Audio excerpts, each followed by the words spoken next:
বান্দা যখন সেজদা দেয় তো আল্লাহ তাআলা ওই বান্দা মহব্বত করে পিঠে মাথায় কুদরতি ভাবে আল্লাহ যেন হাত বুলায়,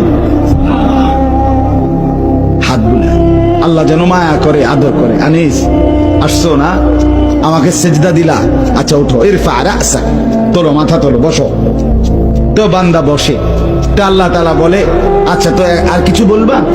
তো বান্দা বলে আত্তাহিয়াতু লিল্লাহ ওয়াসসালাওয়াতু ওয়াত-তাইয়্যিবাত।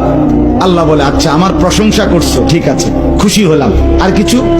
তো বান্দা এবার বলে আল্লাহুম্মা সাল্লি আলা মুহাম্মদ ওয়া আলা আলি মুহাম্মদ, মানে পুরাটা আর কি। তো এবারে আল্লাহ বলে মাশাআল্লাহ, আমার বন্ধুর প্রতি দুরূদ পড়লা, আমি তাতেও খুশি হলাম, আর কিছু বলবা?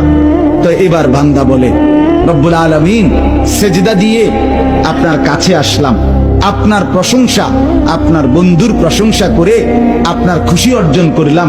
এইবার আমার মূল চাওয়া আছে, আল্লাহুম্মা ইন্নী যালামতু নাফসি যুলমান কাসীরা, আমি না বড় বেশি নাফরমান মাওলা, আমার গুনাহ অনেক বেশি, আমার পাপ অনেক বেশি, আমি খুব বেশি গুনাহ করেছি, আর আপনি ছাড়া আমার মাফ করার কেউ নাই।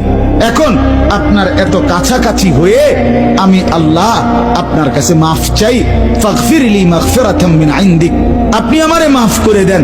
খোদার কসম, রব্বুল আলামিন বলে দরজায় দাঁড়িয়েও যদি কোনো দুনিয়ার কারো কাছে, কোনো ব্যক্তির দাতার কাছে, দুনিয়ার কোনো দানশীলের কাছে দুয়ারে দাঁড়িয়েও যদি কেউ হাত পাতে, সে তো তাকে ফিরায় দেয় না। আর আমি যার মাথায় হাত বুলাইলাম, মার পিঠে হাত বুলাইলাম, আমার এত কাছে আইনা বসাইলাম, তাকে আমি ফিরায় দেব কেন? যা তোকে মাফ করে দিলাম। এই জন্য নামাজের সালাম ফিরাইয়েই সে আবার হালকা আওয়াজের সাথে সাথে বলে আল্লাহু আকবার। মানে কি আল্লাহু আকবার? অর্থ হইল ভাই সাহেব আল্লাহু আকবার, আমার আল্লাহ বড়, আমার আল্লাহ আমারে মাফ করে দিছে।